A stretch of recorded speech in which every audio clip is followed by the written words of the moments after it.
Welcome, Mr. Anurag Garg, for this exclusive interview with Automotive Product Finder. How are you? I'm fine, thank you, Rakesh.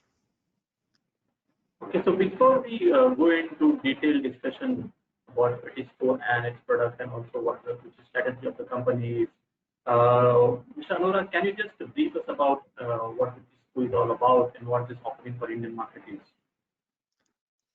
See, Vitesco is basically a earlier powertrain business of Continental Automotive, which was carved out last year, and now working under the brand name of Vitesco Technologies globally.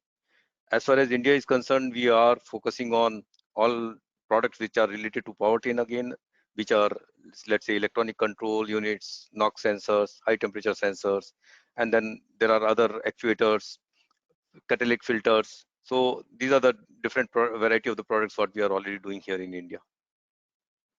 Okay. So, COVID has put a brake on auto sales in India.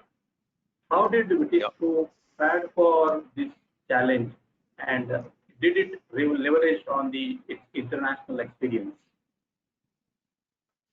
See, COVID has been a major challenge for all the industries, not just in India. I mean, globally, if you really see that we have already seen almost 3 years lockdown, 3 months lockdown period, and now the people are really coming out of it, and then the business is still not as usual, but at least trying to ramp up. But definitely, I mean, if we really look at this has really brought in some concerns, but at the same time, certain opportunities also. So I think we really need to look at that. How do we work on those concerns? What cons we have, and how do we really see the opportunities also for our benefit? So what kind of experience you are drawn from your global counterparts? I mean, see, if you really look at that, I mean, it is started from China. So, and then they are the people, those who were able to open up also much faster. So they were really having a lot of learning in terms of how to handle this situation. And they were really able to give us a good insight in terms of what we really need to do or what we need not to do. And then I think that has really helped us once we really opened up, we were really able to implement those learnings and kind of social distancing and what precautions are to be taken in the plant, how do we really need to ensure that people are really safe and healthy. So all those learnings has really helped us as far as early experience of our Chinese colleagues. So when did you started manufacturing after the lockdown? We started on 5th of May. So are you seeing a rise in demand after the 5th of May? I mean, if I say yes, if two-wheeler industry, I mean, because we are supplying to all two-wheeler as well as four-wheeler, and two-wheeler is really ramping up much faster in comparison to the PES cars. And then I have seen that the volumes are definitely on a improving trend on a month-to-month basis. If I compare May and June and July also now, because we are already in July, so it is on an improving trend. So are there indications that this is going to increase over a period of time? Is that is what your trends indicates to you? Yes, overall, I see. I mean, even in the PES cars, this month, if I see the overall, India would be doing about 30% of their overall what we used to do in a normal situation. But I think if you really look at after the lockdown in the month of June, we are able to achieve about 30%. So I think by the festival period, it should be in a position to ramp up at a better level. So during this lockdown, what kept Vitisco India unit busy? I mean, see, believe you me, first 6 7 days at least we were really trying to understand what is happening and how, and there was a belief that it will open up soon. I mean, we never thought that the lockdown is really going to take so long. I mean, we are always optimistic people in India, and that is what was the thought. But when it is started, kind of feel no, it is going to be longer, and it is going to be a new normal. And then we started really interacting with the people, doing a lot of calls together on the teams meeting and all that, so that people are uh, connected, and then try to understand how are they going through, so that people are not really feeling all alone, and then they are really well connected. And there were a lot of activities which we were really able to do during the lockdown period by keeping them involved into the different activities in terms of let's say once we open, what kind of precaution we will have to take, what kind of preparation we need to do. So when we really were in a this lockdown was open, we were really very well prepared also to large extent to start our operation in a right fashion. So that was the amount of the groundwork was really done during that period. Uh, so what changes are you anticipating in Indian auto industry due to COVID? Uh, if I say, I mean, right now the ramp up would be slow. I mean, because see, a lot of resources are not available. Then the supplier topics, all the suppliers need to ramp up because we are interlinked. I mean, one to see. So the situation is that how fast all the people are really able to ramp up to the level of what are the expectations in the market is. So the ramp up is really going to take a little longer.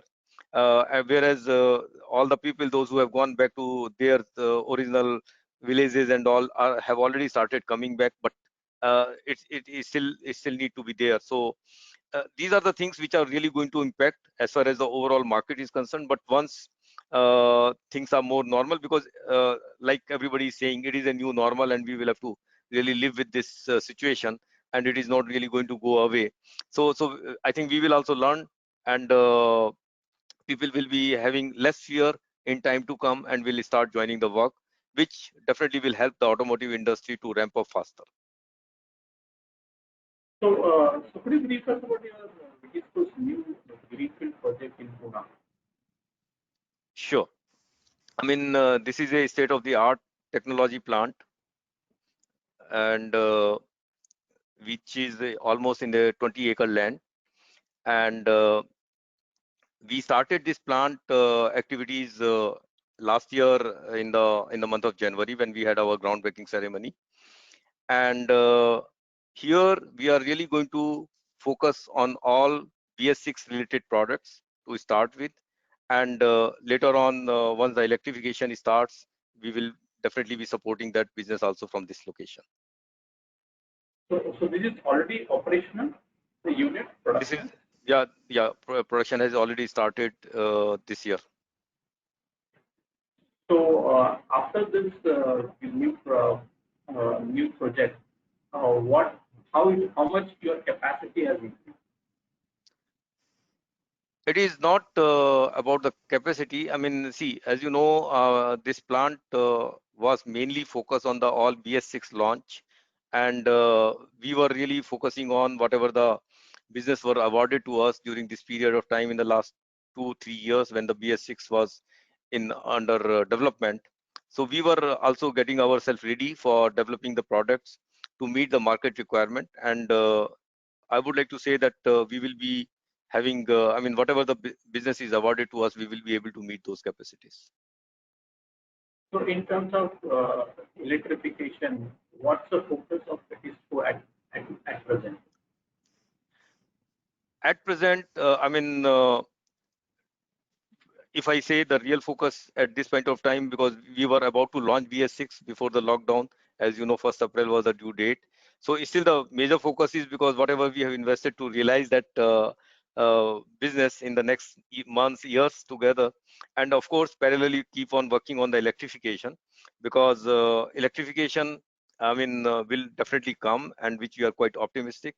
And then we will definitely start working on in parallel once the market really stabilize or sustain this impact of all the corona topics, etc. So globally and even in India, governments in general have become more stringent when it comes to emission than your fuel efficiency concerns. So Mhm. what does this mean for Vigisco? What kind of opportunities do we visualize because of this? See, as I said, we are mostly into all kind of the sensors, electronic control units, and which are very much required for all BS6 applications. So the like today we are talking of BS6. In 2023, the RD is going to become RD is going to be coming in, and we are also talking of 2027, 2028. Maybe the CAFE norm will be again changing. So I mean, wherein then the overall restrictions is going to be more limited. I mean, wherein the people will have to really ensure real drive experience or the cafe norms where the average has consumption has to go down further, and then all these products what we are talking about will be able to help all the industry to meet all those legislation in time to come. Uh, in recent times, there has been a tension between India and China. Uh, what are the implications on the auto and auto component sector in India? I would like to be a little neutral on this because it's a political topic. Because the politics and industries are two different arena, and let's see how the overall development takes place. Uh, Definitely, we wish for the everything go well as far as industry is concerned. Do you source the components and raw materials from India? And if yes, could you please elaborate on this? Sorry, can you repeat, please? Do you source components and raw materials from India? And if yes, could you please elaborate on this? I mean, as you know, we are a global company. We have the plant all across the world, and we have a lot of parts which we are getting from our own locations. So we do have certain plants in China as well, where do we get supported for many of our components what we are doing over here. So because it is not that everything is the entire backup chain is done over here, and that is how we have been doing. So we definitely have certain product lines which are well supported from rest of the world. No, no, I'm talking about in terms of sourcing products and components from India. Do you From have in vendor? Yeah. Or you vendor list? Yeah, we have. Yeah. Sorry, okay, SMEs. I think okay, sorry. So basically, do you source products from SMEs and small scale vendors Yeah, for we your do that. We do that. Yes. I mean, uh, we do it in all kind of categories, means from plastic to sheet metal to all the other, let's say again sensors and all. So we also source these parts from Indian suppliers. so what are the emerging trends in auto industry? I mean, right now, again, as I said, the focus is on the BS6. The next focus will definitely be moving more towards electrification. Industry 4.0 is already in place. So, I mean, these are the running trends or the coming trend for electrification, which is going to be very, very focused in time to come. So in terms of electrification, electric vehicle, where do India stand and what are the challenges before the industry? I mean, the expectation would be that how fast and how far we can do the localization. And here also how we can really create the dependence on the local suppliers more than across the globe, and that would be one of the challenge. And if you really see the Indian market, I mean my um, understanding says that the India market will go in a phased manner. I mean, it will start with the, if you see today, we are the one of the largest producer for the three-wheeler for the electrification. Now the next cycle in the chain is uh, two-wheelers, and then it definitely picks up into the press cars.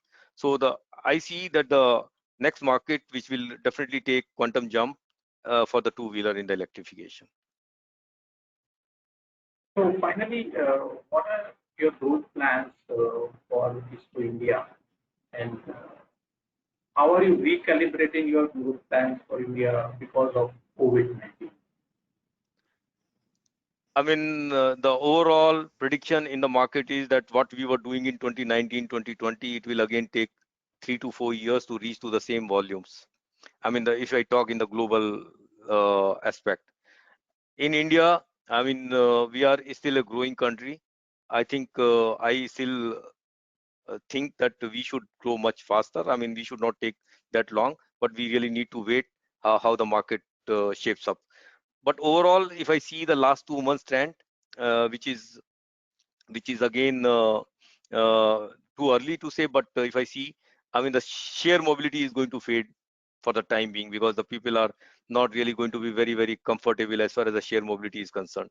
So people will be really looking for more independent arrangement, either a two-wheeler or the press cars. So once we are a little stable, the fear factor is gone. I think overall market should start growing, and the focus would be again more on the two-wheeler and then to the PES cars. Thank you, Mr. Anurag Garg, for spending time with Automotive Product Finder and also sharing your insight into the industry and into the company. Thank you, Rakesh. Have a nice day.